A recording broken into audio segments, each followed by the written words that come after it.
Magandang araw po mga bossing. Bali ito na yung update dito sa ating project na kulatan ng Nimrod na nilagyan natin ng receiver at saka ng salo doon sa kanyang tangke ng mga bossing.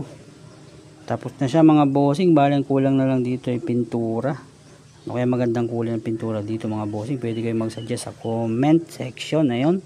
Pero plano natin ay army green na pintura mga boss. Ayan na siya.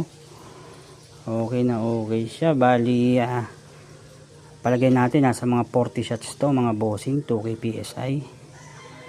Try natin mga 2.5 siguro mga bossing. Yan, update ko kayo.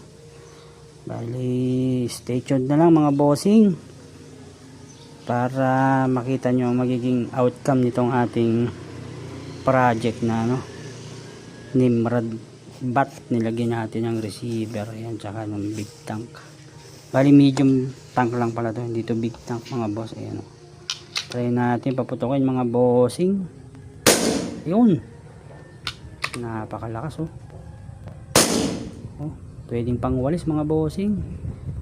Yan, bali ang karga niya ay kulang 2,000 pero parang ang daming shots ito. Kanina ko pang pinapaputok. Ang taas pa rin ang hangin.